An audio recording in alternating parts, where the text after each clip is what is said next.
Vitaliy. Pul topishning ulkan sirlari. Birinchi bob. Sarf etish qudrati haqida gaplashamiz. Bu voqea ko'p yillar ilgari jazirama yoz kunlarining birida sodir bo'lgandi. Bir oziq-ovqat do'konidan 2 marta xarid qilishimga to'g'ri keldi. O'sha kunlari do'konga tez-tez qatnashimning asosiy sababi bir haftalik yegulik sotib olish uchun yonimda yetarli mablag' yo'q edi. Bir necha oy avval og'ir kasallikdan so'ng xotinim vafot etgandi. Uning hayotini hatto sug'urta qildirmagandim. U meni namnihol yoshida xarajatlar dengizi va hisob-kitoblar tog'iga tashlab ketgandi. Men yarim kun ishlardim. Maoshim yegulikka zo'rg'a yetar, 2 bolamning xarajatlaridan deyarli pul orttira olmasdan rosa qiynalardim. Qiyinchiliklar qalbimga azob bergani yetmaganday, hamyonimda atigi $4 pul bor edi. Bu pulga do'kondan sut va bo'lka non sotib olish mumkin edi xolos. Bu yeguliklarga bolalarimning qorni to'ymas, boshqa narsa sotib olishga esa imkoniyatim yo'l bermasdi. Chorasizlik jon-jonimdan o'tib ketgandi. Do'kondan qaytayotib, yo'ldagi qizil chiroqda to'xtadim. O'ng tomondagi yo'l chekkasida turgan yosh erkak bilan yosh ayol va ularning bolasiga ko'zim tushdi. Ularning yuzlari quyoshning ayovsiz nurlari ta'sirida qorayib ketgandi.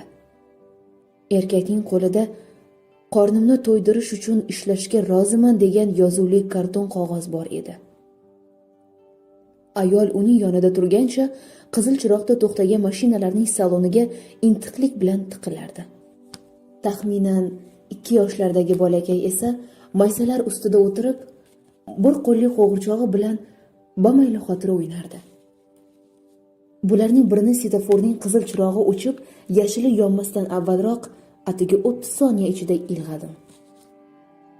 Ularga bir necha dollar berishni juda ham xohladim. Afsuski o'zim ham bechora hol bo'lib, cho'ntagimda atigi non va sutga yetadigan pulim bor edi. Yashil chiroq yonganida esa men ularga oxirgi marta aybdorlarcha nigoh tashlab, yo'limda davom etdim. Erkakning o'ychan nigohi va oilasining ahvoli menga qattiq ta'sir qilib, xotirjamligimni o'g'irladi. Men ularning holatini tushunar va bu oilaga qandaydir yordam berishim kerakligini his qilib turardim. Bu his meni ortga, ularning yoniga qaytishga majbur etdi. Men cho'ntagimdan $2 olib erkakning qo'liga tutqizdim. U menga minnatdorchilik bildirar ekan, ko'ziga yosh oldi. Men ham unga jilmayib, o'z yo'limda davom etdim. Biroq endi men cho'ntagimda qolgan pulga faqat sut yoki non sotib olishim mumkin edi. O'zimning ahvolim achinarli bo'lsa-da, ularga ehson qilganimdan zarracha afsuslanmadim. Mayli, faqat sut yoki non sotib olishni rejalashtirdim. Mashinamga o'tirib, to'xtash joyiga borguncha bu haqda o'ylab ko'nglim yorishdi.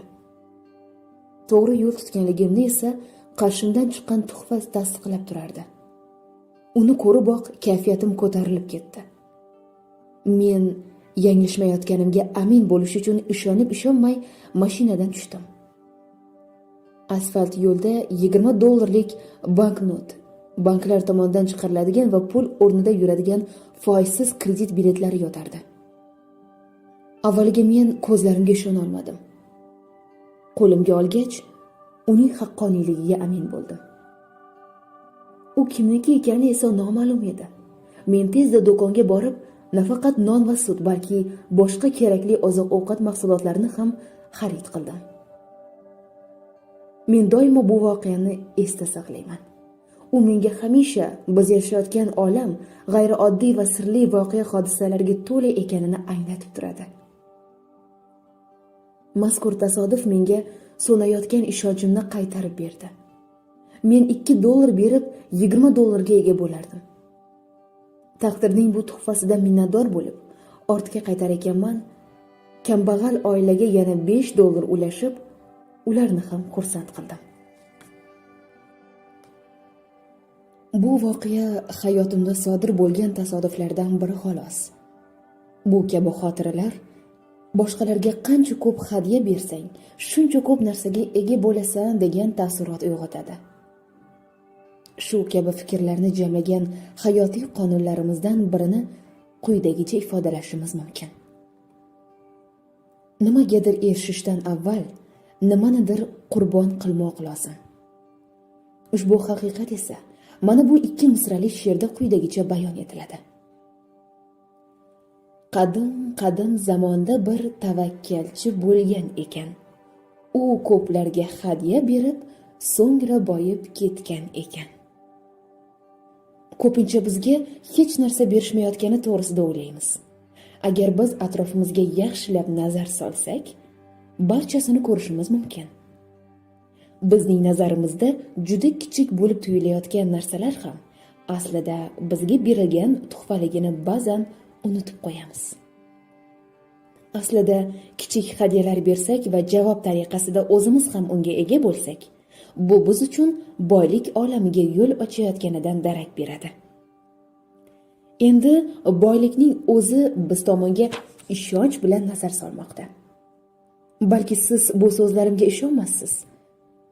Ehtimol fikrlarim balandparvoz gaplar bo'lib tuyulayotgandir ham.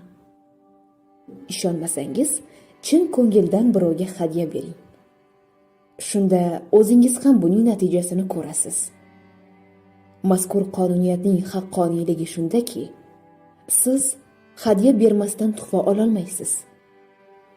Bu qonuniyat sizning qarashlaringiz bilan hisoblashmaydi. Boylik yo'lida avvalo o'zingiz birinchi bo'lib qadam tashlashingiz kerak. Shunday ekan, berilgan keng imkoniyatlardan unumli foydalaning. Mahoratingizni ishga soling. Boyish yo'lidagi o'ziga xos tarixingizni yozish uchun ba'zan o'zingizga saxiylik bilan javob qaytaring. Ba'zi voqealar sizga kechmishlaringizni, yo'qotishlaringizni eslatib, barchasi behudaligini tasdiqlayotgandek bo'ladi. Lekin o'zingizga bo'lgan ishonchni yo'qotmang. Sizga mo'maygina berishlari uchun siz ham shunga yarasha ulashing. Siz boshqalarga hadya ulashayotganingizda yuragingizni vahima, cho'chish egallamasin. Bu jarayon samimiylik bilan amalga oshirilmasa, ya'ni siz chin ko'ngildan bu ishga qo'l urmasangiz, kutilgan natijaga erisha olmaysiz. Bu ishni zavq va qo'li ochiqlik bilan bajarsangiz, u shu tarzda amalga oshadi. Siz shu tariqa o'z hayotingizdagi boylik eshiklarini oching. Unutmang, qancha hadya bersangiz, undan ko'prog'iga ega bo'lasiz va kambag'allikdan qutulasiz. Yaratgan egam bizga shunday o'git bergan. Bering va taqdirlaning. Mazkur o'gitni o'z hayotingizda sinab ko'ring. Bu sizga yoqadi. Eslatma. Suvda harakat qilishdan oldin qayiqqa ega bo'ling. 2-bob. Agar siz pul topishni istasangiz, shu ishni albatta bajarishingiz lozim. Sayyoramizdagi boylarning barchasi shunday qilishgan va shunday qilib kelishmoqda. Bu fikr barcha tarixiy manbalarda qayd etilgan va bugungi kunda ham bu haqda yozishmoqda. Boyishni astoydil istaganlar shunday qilishadi, biroq ayrimlar boyishni istashadi-yu, bu qonuniyatni bajarishga jur'at etisha olmaydi. Cho'chishadi, qunt qilishmaydi. Buning nimaligini bilasizmi? Andrew Carnegie ham shunday qildi. U sanoat magnatiga aylandi. Bu tarixiy sirning asosi nimadan iborat? Bunga qanday erishiladi? Bilasizmi? Pul ulashing. Bu haqiqat. Ularni ulashib chiqing. Sizning ichki olamingizni tushunishga yordam beradigan odamlarga pullaringizni ulashib chiqing. Sizni ilhomlantiradigan, sizga xizmat qiladigan, sizni davolaydigan, sizni sevadigan odamlarga pullaringizni ulashing. Ko'pchilik nimamni ulashaman, o'zimda pul yo'q bo'lsa deydi. Yo'q, aynan pulingiz yo'q bo'lgani uchun ham ulashing. Pulim yo'q deganda ham 1000 so'm yoki 2000 so'm pul bo'lishi mumkin. Uning teng yarmini ulashsangiz sizga 2 barobar, hatto 10 barobar bo'lib qaytib kelishi mumkin. Faqatgina siz bu ishni chin dildan amalga oshirishingiz kerak. rozi bo'lib bergisangizgina sizga qaytib keladi. Esda tutamiz,